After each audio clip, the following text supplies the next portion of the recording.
बड़ी कामयाबी ये कम से कम राष्ट्रीय राइफल्स की तरफ से, क्योंकि आरआर राइफल्स के जिस कैंप पर आतंकियों ने हमला किया था, बताया जा रहा है उन्होंने पहले तो तार काटकर अंदर घुसने की कोशिश की। उनकी हर कोशिश नाकाम की। हमारे सैनिकों ने वहां पर लगातार उन पर उल्टा इस तरह की फायरिंग हुई कि वो वहां से दुम दबाकर भाग गए हैं। आतंकियों को पकड़ने में हम कामयाब नहीं रहे, लेकिन कम से कम ब्रीच नहीं कर पाए वो 46 राष्ट्रीय राइफल्स के इस कैंप को।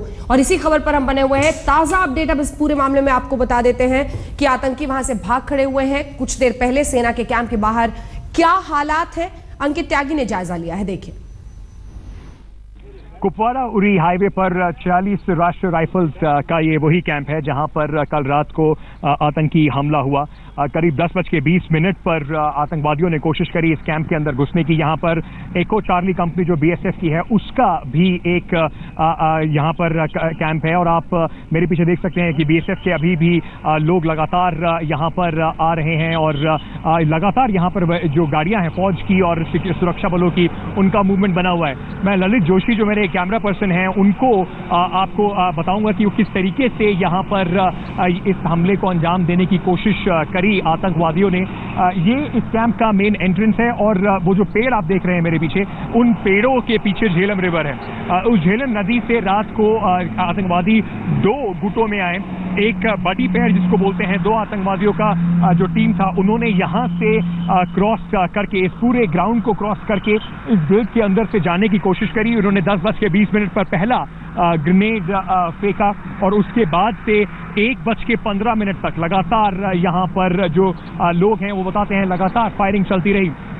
दूसरी तरफ से भी आतंकवादियों ने झेलम की तरफ से भी फायरिंग करी और फौज जो मुस्तैद थी, पाकिस्तान पे जो सर्जिकल स्ट्राइक हुई उसके बाद से फौज को बताया गया था कि आपके इंस्टॉलेशन जो हैं, फौज जो कैंप हैं, उन पर हमला हो सकता है और इसी वजह से वो मुस्तैद थे और उन्होंने इस हमले को नाकाम किया। गेट पर ही उनको रोका गया। वहां पर जबरदस्त फायरिंग करीब 3 घंटे तक चलती रही। शुरुआत में ये सुनने में आया कि 2 आतंकवादियों को मार गिराया गया है। इस हमले में एक बीएसएफ का जवान भी शहीद हुआ, लेकिन अभी तक कोई डेड बॉडी रिकवर नहीं हुई है। अंदेशा यही लगाया जा रहा है कि वो आतंकवादी जख्मी हालात में शायद झेलम रिवर की तरफ दौड़े और कूद पड़े और उसके बाद से पूरी रात यहाँ पे कोम्बिंग ऑपरेशंस होते रहे। सुबह पैरा कमांडोज ने इसको 1-1 इंच जो इस कैंप का है उसको छानने के बाद इस बात की तस्दीक करी कि अंदर कोई खतरा नहीं है। अभी भी सिचुएशन जो है तो तनाव जो है उसमें काफी सख्ती बरती जा रही है। एक आदमी का कार्ड चेक कर ही उसे आगे भेजा जा रहा है। पर जरूरी बात यही कि बारामूला में उरी नहीं होने दिया मुस्तैद फौजियों ने और इस हमले को नाकाम करने में सक्षम रहे। कैमरा पर्सन ललित जोशी के साथ अंकित त्यागी, बारामूला आज तक। बारामूला में उरी नहीं होने दिया हमारे सैनिकों ने। कई खास मेहमान लगातार हमारे साथ बने हुए। एक बार नए सिरे से आपका परिचय उनसे करा दें। Retired major general GD Bakshi साहब हमारे साथ हैं, major general retired AJB Jaini साहब हैं हमारे साथ, lieutenant general retired Raj Kadyan साहब हैं, पीके मिश्रा साहब जो कि फॉर्मर एडीजी हैं बीएसएफ के हमारे साथ हैं। मिश्रा साहब, चूंकि आप बहुत महत्वपूर्ण जानकारियां दे रहे हैं, आप सबके पास मैं आऊंगी, लेकिन उससे पहले अपने दर्शकों को जरा ये रिपोर्ट दिखाते हैं कि उरी के बाद जिस तरह से भारत ने एक करारा जवाब दिया था, क्या सर्जिकल स्ट्राइक्स और इस बार भी भारत उसी तरह सा कोई जवाब देगा? ये वो सवाल है जो अब कई लोगों के दिमाग में कौंध रहे होंगे। देखिए रिपोर्ट।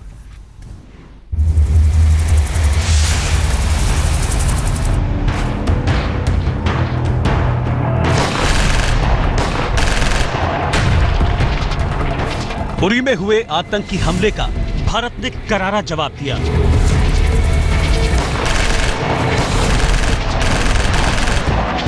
पीओके में घुसकर आतंकियों को मारा। सेना के पैरा कमांडोज ने पीओके में भारत के खिलाफ चल रहे 7 आतंकी कैंपों को तबाह कर 50 से ज्यादा आतंकियों को मार गिराया।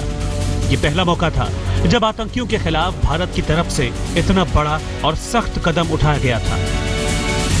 यही वजह है कि अपने यहां पलने वाले आतंकियों पर हुए इस हमले से पाकिस्तान बौखलाया हुआ है। भारत के इस हमले से तिलमिलाया पाकिस्तान इस हमले के लिए कतई तैयार नहीं था। वो अपने कब्जे वाले इलाके में हुई इस कार्रवाई को पचा नहीं पा रहा था। लेकिन सर्जिकल स्ट्राइक के बाद पाकिस्तान अपनी औकात कैसे नहीं दिखाता। सीधे वार की पाकिस्तान की न हैसियत है न हिम्मत, और सर्जिकल स्ट्राइक की तो बात ही नहीं है। क्योंकि भारत में न तो कोई आतंकी शिविर है, न ही कोई ऐसी जगह जिसे लेकर सर्जिकल स्ट्राइक जैसी कार्रवाई की नौबत आए। यही वजह है कि पाकिस्तान आतंकियों के सहारे कायराना हमले कर अपनी खींच मिटा रहा है।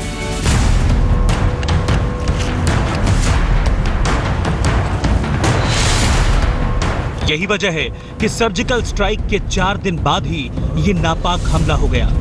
इस बार भी आतंकवादियों ने जम्मू कश्मीर में सेना को निशाना बनाया। बारामूला में सेना के कैंप को निशाना बनाया गया, वो भी उस उरी से सिर्फ 50 किलोमीटर दूर बारामूला को। आतंकी हमले के पीछे पाकिस्तान का मकसद ये भी दिखाना रहता है कि आतंकी लोकल थे और उनसे उसका कोई लेना देना नहीं है। उरी में आतंकी हमला हुआ तो सेना ने पाकिस्तान के कब्जे वाले कश्मीर में घुसकर बदला लिया, पाकिस्तान को करारा जवाब दिया। ऐसे में सवाल यह है कि बारामूला में हुए आतंकी हमले का जवाब सरकार कैसे देगी? क्या सर्जिकल स्ट्राइक के मोड में ही रहकर पाकिस्तान को जवाब दिया जाएगा या फिर अपना रुख थोड़ा नर्म करेगी सरकार? क्योंकि पीएम नरेंद्र मोदी कह चुके हैं कि जवानों का बलिदान व्यर्थ नहीं जाने दिया जाएगा।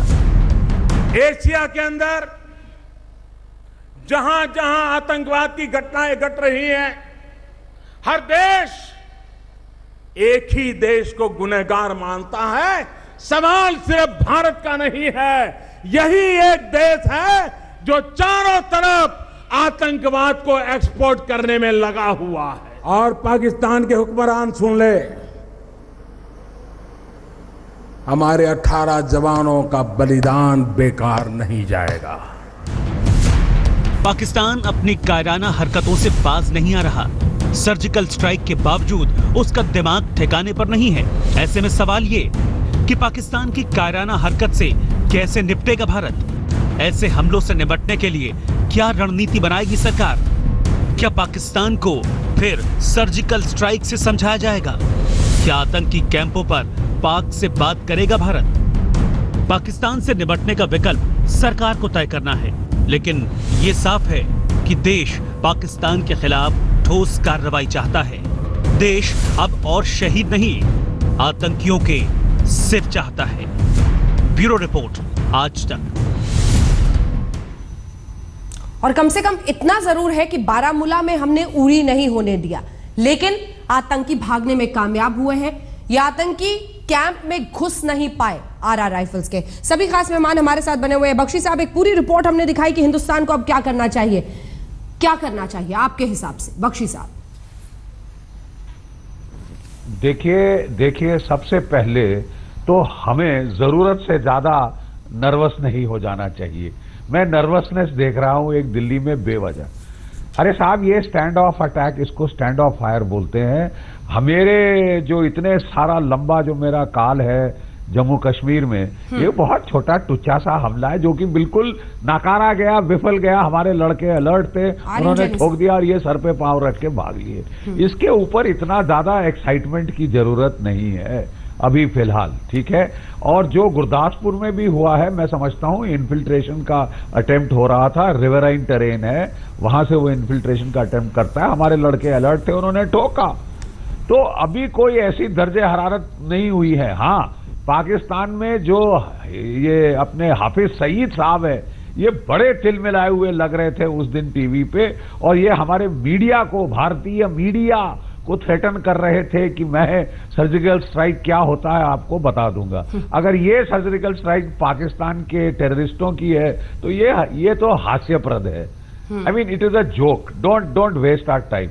ठीक है साहब, मैं कह रहा हूं, और हमको क्लियर संकेत पाकिस्तान को दे देना चाहिए कि लोग, अगर आप कोई सीरियस चीज ट्राई करेंगे फिर से, तो we reserve the right to retaliate at a time and place of our own choosing. और अगर आप समझते हैं कि हम रक्षात्मक होके लड़ेंगे, आई मीन दैट्स हिस्ट्री, वो इतिहास है साहब।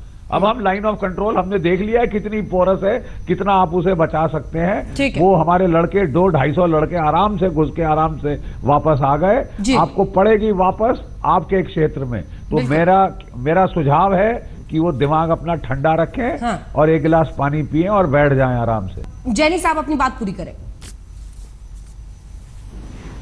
ऐसे डैम स्क्विब होते रहे हैं और ऐसे डैम स्क्विब आगे भी होने की शंका है, हमें उससे होशियार रहना है। कहना मैं ये चाहता हूं कि पाकिस्तान ने ये बहुत बड़ी स्टुपिडिटी करी है, क्योंकि हफीज सईद को अपने ऊपर हंसी आनी चाहिए कि अगर ये उनकी कैपेबिलिटी है रिटॉर्ट करने की या सर्जिकल स्ट्राइक को सर्जिकल स्ट्राइक के बदला देने की, तो ये कोई सर्जिकल स्ट्राइक नहीं हुआ है। क्यों?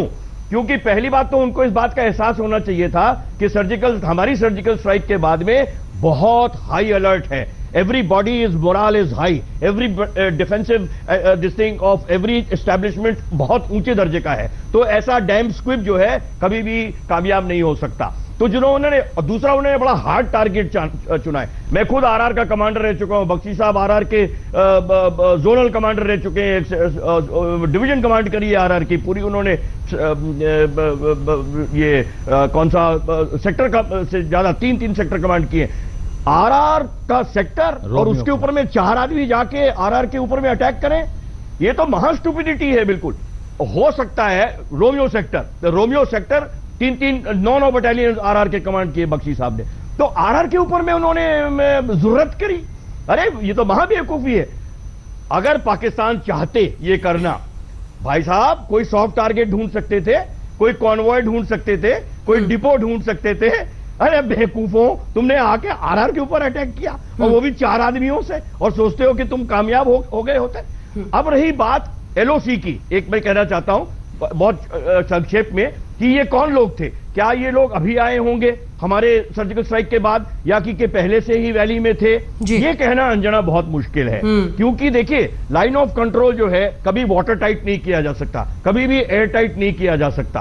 हो सकता है कि हमारे सर्जिकल ऑपरेशन के बाद, अरे 48 घंटे बहुत होते हैं, क्या ये 50 किलोमीटर तो है वहां से उरी से, हो सकता है आ सकते हैं, और जरूरी नहीं है कि उरी मिश्रा साहब एक रिएक्शन इस पर आपसे जल्दी से। मिश्रा साहब जम्मू की तरफ से भी आए हो। जी सर, बहुत महत्वपूर्ण मिश्रा साहब। तो हो सकता है कि ये स्लीपर सेल्स भी हो, या हो सकता है कि नए वाले भी। मैं बताना चाहता हूं अंजना कि हमको वरी करना चाहिए, बड़ा क्लियर लफ्ज में बोल रहा हूं, क्योंकि हमारे पास इनका स्लीपर सेल जैश मोहम्मद, लश्कर तोयबा को, हमारे हिजबुल मुजाहिदीन इनको इंटेलिजेंस देते हैं, इनको लोकल इंफॉर्मेशन भी देते हैं।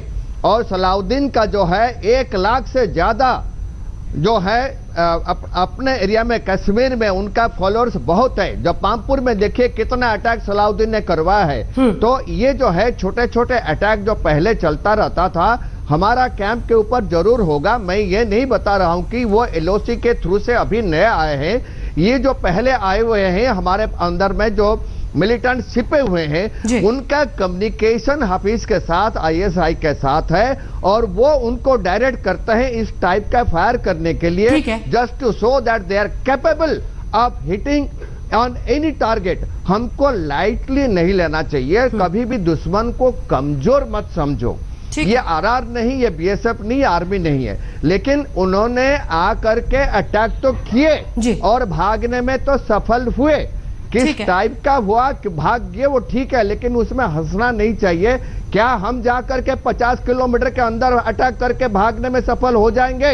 इसका कोई जवाब दे सकता है? हाँ, तो हम नहीं होंगे, क्योंकि हम आतंकी नहीं भेजते ना, क्योंकि मिश्रा साहब हम आतंकियों के सहारे जंग नहीं लड़ते पाकिस्तान की तरह, इसलिए हम छिपे रास्ते आतंकियों को नहीं वहां पहुंचाते हैं सरहद पार कि वो वहां पर जाकर उनके आर्मी पर हमला करें।